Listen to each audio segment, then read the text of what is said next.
മയക്കം വിട്ട് കണ്ണുകൾ മെല്ലെ മാടി തുറക്കുമ്പോൾ ശിവ വൈഫുവിന്റെ നെഞ്ചോരം ചേർന്ന് അവന്റെ കൈക്കുള്ളിൽ കിടക്കുവാണ്. അവന്റെ പൂച്ച കണ്ണുകളിലേക്കാണ് അവളുടെ നോട്ടം പോയത്. ഹോസ്പിറ്റൽ ബെഡാണ്, വേറെ ആരുമില്ല മുറിയിൽ. ഓ ഉണ്ണീട്ടാ, കവർച്ച തിങ്ങിയ സ്വരത്തിൽ മാടി വിളിച്ചു ശിവ. പെണ്ണിന്റെ വിളി കേട്ട് കണ്ണുകൾ നിറഞ്ഞു നിന്നവന്റെ ചുണ്ടിൽ ഒരു പുഞ്ചിരി തെളിഞ്ഞു. അവന്റെ കണ്ണിലെ നീർത്തിളക്കം കണ്ടവൾ പരിഭ്രമത്തോടെ അവന്റെ മുഖത്തേക്ക് കൈവച്ചു. എന്താ ഉണ്ണീട്ടാ, കരഞ്ഞോ? ശിവ ആവലാതിയോടെ ചോദിച്ചതും അവളുടെ കൈ പിടിച്ചു മുത്തിക്കൊണ്ട് എന്ന് തലയാട്ടി വൈഭവ്. അമ്മ. പെട്ടെന്നവൾ വാമിയെ ഓർത്തുകൊണ്ട് അവനോട് ചോദിച്ചു. പുറത്തുണ്ട്, വിളിക്കാം.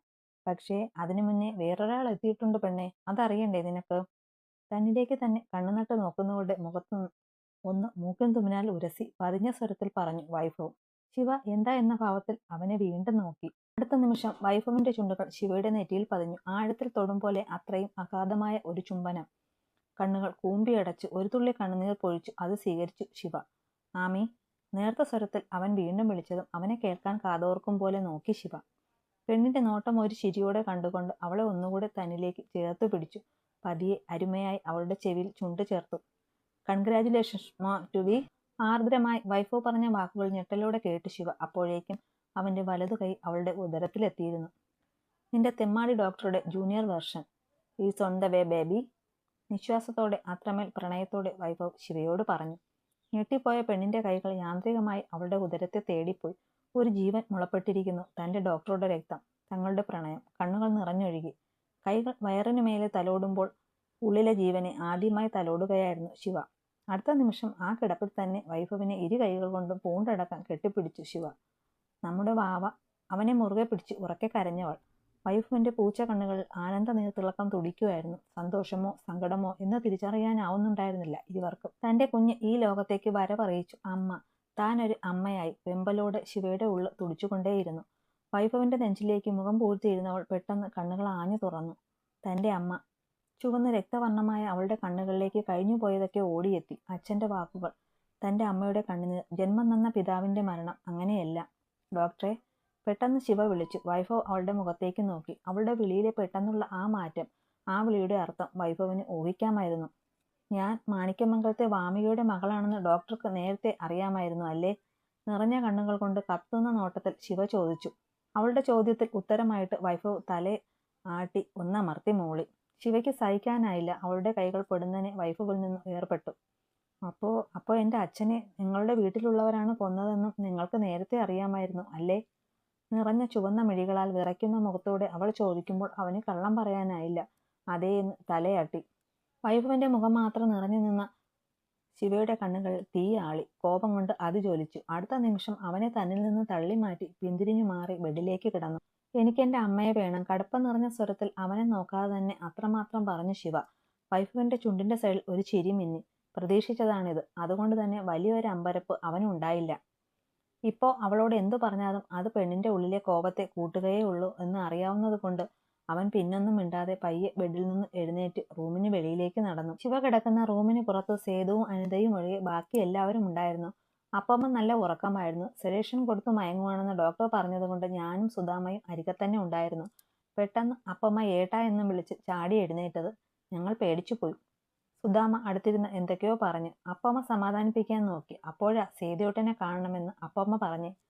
സേതു വെച്ച് അടുത്ത റൂമിലുണ്ട്, പിന്നെ പോയി കാണാമെന്ന് ഞാൻ പറഞ്ഞു.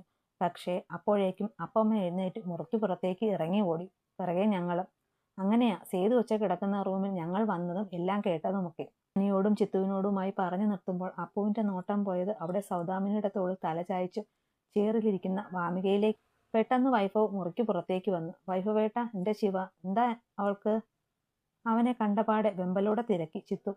ഷീസ് ഫൈൻ ഏട്ടത്തി, nothing to worry, good news ആണ്, ഷീസ് കാരിങ്. ചിരിയോടെ ചിത്തുവിനെ നോക്കി വൈഭവ് പറഞ്ഞതും ആ വാർത്ത കേട്ട് നിന്നവരുടെ എല്ലാം ഉള്ളം നിറഞ്ഞു സന്തോഷം പൊട്ടി. ചിത്തു കരഞ്ഞുകൊണ്ട് ചിരിക്കാൻ തുടങ്ങി. അയ്യോ എനിക്ക് വയ്യ, കുഞ്ഞാവ് എങ്ങ് എത്തിയോ? കൺഗ്രാറ്റ്സ് കുഞ്ഞേട്ടാ. സന്തോഷ വാർത്ത കേട്ട അപ്പു വലിയ ചിരിയോടെ വൈഭവിനെ കെട്ടിപ്പിടിച്ചു. അനിയും ചിരിയോടെ വൈഭവിന്റെ തോളിൽ തട്ടി. ഞാൻ പോയി ഈ ഗുഡ് ന്യൂസ് സേതു അച്ഛയോടും അനിതാന്റിയോടും പറഞ്ഞിട്ട് വരാം. വലിയ ആഹ്ലാദത്തോടെ പറഞ്ഞുകൊണ്ട് അപ്പു സേതുവിന്റെ റൂമിലേക്ക് ഓടി. മോനെ ഉണ്ണി. സൗദാമിനിയുടെ കൈ പിടിച്ച് അവനരിലേക്ക് വന്നു അപ്പമ്മ. എന്റെ മോൾ ഉണർന്നിട്ടുണ്ട്, അപ്പമ്മ അകത്തേക്ക് ചെല്ല്. വാമിയെ പിടിച്ച് വൈഭവ് പറഞ്ഞത് നിറകണ്ണുകളിൽ പുഞ്ചിരിയോടെ വൈഭവിന്റെ കവളിൽ ഒന്ന് തൊട്ടിട്ട് വാമി ആ മുറിക്കുള്ളിലേക്ക് പോയി. അമ്മയും മകളും മാത്രമായി ഇപ്പോൾ ഇരിക്കട്ടെ എന്നോർത്ത് വേറെ ആരും മുറിയിലേക്ക് കയറിയില്ല. വിച്ചു, ശിവയുടെ സ്റ്റാൻഡ് എന്താ? വൈഫുവിന്റെ മുഖത്തെ വാട്ടം കണ്ട അനി ചോദിച്ചതും അങ്ങോട്ടേക്ക് പെട്ടെന്ന് സിദ്ധു വന്നതും ഒരുമിച്ചായിരുന്നു. വാ.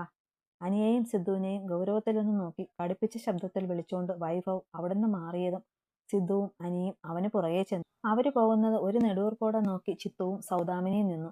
എനിക്കറിയാമായിരുന്നു എല്ലാം അറിഞ്ഞു കഴിയുമ്പോൾ ശിവയുടെ പ്രതികരണം ഈ വിധമാവുമെന്ന്. സ്വന്തം അച്ഛന്റെ കാതകരെയാണ് ഇത്രയും നാളും സ്വന്തമായി കണ്ടതെന്ന് തിരിച്ചറിയുമ്പോൾ അവളെപ്പോലൊരു പെണ്ണിന് അത് സഹിക്കാൻ പറ്റിയിട്ടുണ്ടാവില്ല. അതാ അവൾ നിന്നോടും ദേഷ്യപ്പെട്ടത്. പുറത്തേക്ക് മിഴികൾ നട്ട് ജനലോരം നിൽക്കുന്ന വൈഫവിനെ നോക്കി അനി പറഞ്ഞു. എന്നോടുള്ള ദേഷ്യം അതുമാത്രമല്ല ഏട്ടാ. എനിക്കറിയാവുന്നത് അവളിൽ നിന്ന് മറച്ചു പിടിച്ചതിനാ. എന്റെ ബാഡ് സൈഡ് മുഴുവൻ അറിഞ്ഞവൾ എന്നിലേക്ക് മാത്രമായി ചേർന്നപ്പോൾ അവൾക്ക് കൊടുത്ത ഒരു വാക്കുണ്ട് ഞാൻ. ഒന്നും തമ്മിൽ മറക്കില്ലെന്ന്. I broke that word. അതിന്റെ ദേഷ്യത്തിൽ അവളിൽ ഞാൻ കണ്ടത്. മാണിക്യമംഗലത്തുള്ളവർ ആരും അത്ര പുണ്യാളന്മാരല്ലെന്ന് അവൾക്ക് പണ്ടേ അറിയാം. അപ്പമ്മയുടെ ജീവിതത്തിൽ നടന്ന ട്രാജഡി മുത്തശ്ശിയിൽ നിന്ന് ഒരിക്കൽ അവൾ അറിഞ്ഞതാ. അത് പക്ഷേ അവളുടെ സ്വന്തം അച്ഛനും അമ്മയുമായിരുന്നു എന്ന് അവൾ അറിയാതെയുള്ളൂ. വൈഭവ് പറഞ്ഞു നിർത്തിയതും അനി ഒന്ന് അമർത്തി മോളി. അല്ല വിച്ചു, ഇനി എന്താ? ചോദിക്കാതിരിക്കാനായില്ല അനിരുദ്ധിന്. മുന്നിൽ നിൽക്കുന്നവന് എല്ലാമാണ് ശിവാമി. അവളുടെ വേദന അവൻ ഏറ്റെടുക്കുമെന്നും പ്രതികാരം ചെയ്യാൻ അവൻ ഇറങ്ങിത്തിരിക്കുമെന്നും എനിക്കറിയാം. സിദ്ധ, ഞാൻ പറഞ്ഞ കാര്യം എന്തായി? അനി ചോദിച്ചതിന് മറുപടി പറയാതെ സിദ്ധുവിന് നേരെ തിരിഞ്ഞു ചോദിച്ചു വൈഭവ്. ഡ്രൈവർ കുമാരൻ വീട്ടിലില്ല. ഇന്ന് രാവിലെ ആരെയോ കാണാനുണ്ടെന്ന് പറഞ്ഞു ഇറങ്ങിപ്പോയതാണ്. ഇതുവരെ തിരിച്ചെത്തിയിട്ടില്ല. ഞാൻ നമ്മുടെ ആളുകളെ ഒന്ന് വിട്ടിട്ടുണ്ട്. തപ്പാൻ കിട്ടിയാൽ പൊക്കിയിരിക്കും. സിദ്ധു വൈഭവനെ നോക്കി പറഞ്ഞത് കേട്ട് അനി ഞെട്ടി. ഡാ വിച്ചു, കുമാരൻ അയാൾ എന്തിനാ? അയാൾക്കിതിൽ എന്തേലും ഇൻവോൾവ്മെന്റ് ഉണ്ടോ? അനി വെപ്രാളത്തോടെ വൈഭവനോട് ചോദിച്ചു. കൊള്ളാം, 10-40 ആയില്ലേ ഏട്ടാ. അയാൾ മുത്തശ്ശന്റെ വാലാട്ടിയായി നടക്കുന്നു. അപ്പോ അന്ന് കൊൽക്കട്ടയിൽ നടന്ന സംഭവങ്ങൾ അയാൾക്കും അറിയാം. ഞാൻ അന്വേഷിച്ചതിൽ അപ്പമ്മയെ തിരികെ കിട്ടാൻ മാണിക്യമംഗലത്ത് നിന്ന് പോയവരുടെ കൂടെ കുമാരനുമുണ്ട്. നമ്മുടെ മുത്തശ്ശന്റെ മൗനവ്രതം വിട്ട് ഒന്നും പറയാത്ത സ്ഥിതിക്ക് അയാളെ ഒന്ന് പൊക്കണം. കണ്ണുകളിൽ വല്ലാത്തൊരു വ്യഗ്രതയോടെ വൈഭവ് പറഞ്ഞു നിർത്തി. വിച്ചു, ഒരു കാര്യം കൂടെയുണ്ട്. സിദ്ധു പറഞ്ഞു തുടങ്ങിയെന്ന് വൈഭവിന്റെയും അനിയുടെയും കണ്ണുകൾ അവനിൽ ഉറച്ചു. ഇന്ന് രാവിലെ മുത്തശ്ശന്റെ റൂമിൽ നിന്ന് ഇറങ്ങിപ്പോയതാ മാഹി അങ്കിൾ. ഓഫീസിൽ എന്തോ ഒരു അത്യാവശ്യം ഉണ്ടെന്ന് പറഞ്ഞു. പക്ഷേ അങ്കിൾ ഇതുവരെ നമ്മുടെ ഒരു ഓഫീസിലും എത്തിയിട്ടില്ല. സിദ്ധു പറഞ്ഞു കഴിഞ്ഞതും വൈഭവിന്റെ ചുണ്ടിൽ ഒരു പുച്ഛച്ചിരി മിന്നി. പിറ്റേന്ന് പുലരി പിറന്നപ്പോൾ മാണിക്യമംഗലത്ത് ഉള്ളവരെയെല്ലാം ഞെട്ടിച്ചുകൊണ്ട് ഒരു വാർത്ത എത്തി. മാണിക്യമംഗലത്തെ ഡ്രൈവർ കുമാരന്റെ ജഡം ആറ്റുകടവിൽ പൊങ്ങിയെന്ന്. രാവിലെയാണ് ശേഖരവർമ്മയെ ഹോസ്പിറ്റലിൽ നിന്ന് ഡിസ്ചാർജ് ചെയ്ത് വീട്ടിൽ കൊണ്ടുവന്നത്. ആദിയും മഹിയും മാധവനും കൂടിയാണ് അയാളെ വീട്ടിൽ കൊണ്ടുവന്നത്. കൂടെ വൃന്ദയും മകളുമുണ്ട്. കുമാരന്റെ മരണവാർത്ത കാട്ടുതീ പോലെ പടരാൻ അധിക നേരം എടുത്തില്ല. അത് മാണിക്യമംഗലത്തും എത്തിയിരുന്നു. എന്നാൽ ശേഖരവർമ്മയോട് അംബികയോട് ഒന്നും ആരും പറഞ്ഞിരുന്നില്ല. ശിവമോൾ എവിടെ? ഉമ്മറത്തേക്ക് കയറിയതും അകത്തേക്ക് പോലും പോവാതെ മുത്തശ്ശൻ ആദ്യം ചോദിച്ചത് അതാണ്. അത് കേട്ടതും അവിടെ നിന്ന് അപ്പുവും സൗദാമിനിയും ഒന്ന് പരസ്പരം നോക്കി. ഇപ്പോ അവിടെ ഉള്ളതിൽ അവർക്ക് 2 പേർക്ക് മാത്രമാണല്ലോ കാര്യങ്ങളൊക്കെ അറിയാവുന്നത്. എന്താ സുധേ, അച്ഛൻ ചോദിച്ചത് കേട്ടില്ലേ നിങ്ങൾ? ഇവിടെ ശിവമോളും ഉണ്ണിയുമൊക്കെ ഹോസ്പിറ്റലിൽ വെച്ച് മോളെ കാണാൻ അച്ഛൻ പലതവണ ആഗ്രഹം പറഞ്ഞതല്ലേ. അപ്പോഴൊക്കെ പറഞ്ഞ് വാമിക്ക് എന്തോ വയ്യായ്ക ഉള്ളത് കൊണ്ട് ശിവ വാമിക്കൊപ്പം വീട്ടിലാണെന്നും. എന്നിട്ട് അവളും ചിത്തുമോളുമൊക്കെ എവിടെ? അംബികാമ്മ സൗദാമിനിക്ക് മുന്നിൽ ചെന്ന് നിന്ന് ചോദിച്ചു. പെട്ടെന്ന് അവരോട് എന്ത് ഉത്തരം പറയണമെന്നറിയാതെ സൗദാമിനി ഉഴറി. ഓ, അമ്മ ഒന്നും അറിഞ്ഞില്ലല്ലേ. അമ്മയുടെ പ്രിയപ്പെട്ട കൊച്ചുമരുമകൾ ഈ വീട്ടിലില്ല. അവളുടെ അച്ഛന് എന്തോ ആക്സിഡന്റ് പറ്റിയെന്നും പറഞ്ഞ് അവൾ ഇവിടെ നിന്ന് പോയിട്ട് ദിവസം കുറച്ചായി. അമ്മയോടും അച്ഛനോടും അത് ആരും പറയാഞ്ഞിട്ടാ. അവസരം പാഴാക്കാതെ വൃന്ദ കയറി പറഞ്ഞു. ശേഖരൻ ആശുപത്രിയിലായ തക്കം നോക്കി വൃന്ദ മാണിക്യമംഗലത്തേക്ക് കയറി പറ്റിയിരുന്നു. കൂടെ മകൾ കാർത്തികയുമുണ്ട്. സേതുവിന് ആക്സിഡന്റ് പറ്റിയോ? എവിടെ വെച്ച്? എന്നിട്ട് ഈ വിവരം എന്താ എന്നോട് ആരും പറയാതിരുന്നത്? ഉമ്മർത്തെ ചാരു കസേരയിലേക്ക് ഇരുന്ന മുത്തശ്ശൻ മകൾ പറഞ്ഞത് കേട്ട് ഞെട്ടലോടെ ചോദിച്ചു. അതച്ഛാ, അച്ഛന് വയ്യാത്തത് കൊണ്ടാ പറയാതെ ഇരുന്നേ. സേതുവിന് അങ്ങനെ കാര്യമായി കുഴപ്പമൊന്നുമില്ല. ആൾ ഓക്കെയാണ്. നമ്മുടെ ഹോസ്പിറ്റലിൽ തന്നെ ഉണ്ട്. മഹി അച്ഛനെ ആശ്വസിപ്പിക്കാൻ എന്നോണം പറഞ്ഞു. എന്നാൽ മകന്റെ ആ വാക്കുകളൊന്നും ശേഖരന്റെ മനസ്സിനെ തണുപ്പിച്ചില്ല. അയാളുടെ ഉള്ളം അസ്വസ്ഥമാകാൻ തുടങ്ങി. കുമാരൻ പറഞ്ഞതൊക്കെ ഉള്ളിൽ കിടക്കുന്നു. കൂടെ ഇപ്പോൾ സേതുവിന്റെ ആക്സിഡന്റും. അയാൾക്ക് ശിവയെയും വൈഭവിനെയും കാണാൻ തോന്നി. വാമി എവിടെ? ഇടറിപ്പോയ ശബ്ദത്തിൽ പെട്ടെന്ന് ശേഖരൻ ചോദിച്ചത് മാണിക്യമംഗലത്തെ വീടിന്റെ ഗേറ്റ് ഉച്ചത്തിലുള്ള ശബ്ദത്തോടെ തുറന്നതും ഒരുമിച്ചായിരുന്നു. ആ ശബ്ദം കേട്ട് ഉമ്മറത്ത് നിന്നവരെല്ലാം ഒരുമിച്ച് നോക്കി. അപ്പോൾ കണ്ടു മുറ്റത്ത് നിൽക്കുന്നവളെ. അവളെ കണ്ട് അവരുടെ കണ്ണുകളെല്ലാം ഞെട്ടലോടെ മിഴിഞ്ഞു. വാമി. മകളെ കണ്ട് ശേഖരന്റെ ചുണ്ടും ഒഴിഞ്ഞു. എന്നാൽ അയാളുടെ ഉള്ളൻകാലിൽ നിന്നൊരു പെരുപ്പ് കയറിയത് വാമികയുടെ വലത് കൈയിൽ പിടിമുറുക്കിയവളെ കണ്ടാണ്. കത്തുന്ന കണ്ണുകളോടെ മാണിക്യമംഗലത്തെ ഒന്നടക്കം നോക്കുന്ന പെണ്ണിനെ, ശിവാമിയെ. തന്റെ മകളെയും പിടിച്ചുകൊണ്ട് വാമികയുടെ കാലുകൾ മാണിക്യമംഗലത്തെ മുറ്റത്തേക്ക് ചലിച്ചു. അപ്പുവിന്റെയും സൗദാമിനിയുടെയും ഒഴികെ ആ വരവ് കണ്ടു നിന്നവരുടെ എല്ലാം കണ്ണുകളിൽ അന്താളിപ്പായിരുന്നു. ചിലരുടെ മിഴികളിൽ ഒരു ഭയവും, ഒരുപാട് വർഷം പഴക്കം ചെന്ന ഒരു ഭയം. എന്താ അച്ഛാ ഇങ്ങനെ ഞെട്ടി നോക്കുന്നത്? അച്ഛൻ എന്നെ മനസ്സിലായില്ലേ? മുറ്റത്ത് വന്നു നിൽക്കുന്നവളുടെ ചോദ്യത്തിൽ ഇരുന്നിടത്തു നിന്ന് അറിയാതെ എഴുന്നേറ്റുപോയി മാണിക്യമംഗലത്തെ കാർന്നോർ. ഇത്രനാളും കേൾക്കാതിരുന്ന മകളുടെ ശബ്ദത്തിൽ അത്രയ്ക്ക് കാഠിന്യമുണ്ടായിരുന്നു. അവിടെയുള്ളവർ ആരും ഇന്നോളം കേട്ടിട്ടില്ലാത്ത അത്ര ശക്തി. മോളെ, നീ നീ സംസാരിച്ചോ? നീ പുറത്തേക്ക് ഇറങ്ങിയോ? ഒരേ സമയം കണ്ണിൽ തെളിഞ്ഞ സന്തോഷത്തിലും അതിശയം മാറാതെ അംബിക വാമിയോട് ചോദിച്ചു. അതെന്താ അമ്മേ അങ്ങനെ ചോദിച്ചേ? ഓ, മറന്നു. ഞാൻ എങ്ങും പോവാതെ, ഒരിക്കലും സന്തോഷിക്കാതെ, ഒരിക്കലും ജീവിക്കാതെ ജീവനോടെ ചത്തു ജീവിക്കായിരുന്നില്ലേ ഈ വീടിന്റെ ഒരു മൂലയ്ക്ക്, ഒരു ഇരുട്ടിലേക്ക് അച്ഛനും ആങ്ങളമാരും കൂടി എന്നെ തള്ളിയിട്ടത്? അല്ലേ അമ്മേ, പറ. കണ്ണുകൾ കലങ്ങി രോഷത്തോടെ തന്റെ അമ്മയ്ക്കും അച്ഛനും നേരെ അലറി വാമി. ശേഖറിന്റെയും മഹിയുടെയും എല്ലാം തല താണു. വാമികയ്ക്ക് എല്ലാ ഓർമ്മകളും തിരിച്ചെത്തിയെന്ന് അവർക്കെല്ലാം മനസ്സിലായി. മോളെ, അന്ന് അന്ന് അങ്ങനെയൊക്കെ സംഭവിച്ചുപോയി. വിധി അങ്ങനെയൊക്കെ ആയതല്ലേ. വിധിയോ? വിധിയോ? വിധിയാണോ അമ്മേ എന്റെ സന്തോഷത്തെ തച്ചുടച്ചത്? വിധിയാണോ അമ്മേ എന്റെ പ്രാണനെ കൊന്നത്, എന്റെ കുഞ്ഞിനെ എന്നിൽ നിന്ന് അകറ്റിയത്? വിധിയാണോ? പറ. വാമി കരഞ്ഞുകൊണ്ട് അലറി ചോദിച്ചതും ചുണ്ടുകൂട്ടി പിടിച്ച് വിതുമ്പി അംബികാമ്മ. മകളുടെ ആ ചോദ്യങ്ങൾക്ക് കൊടുക്കാൻ അവരുടെ കയ്യിൽ ഉത്തരമില്ലായിരുന്നു.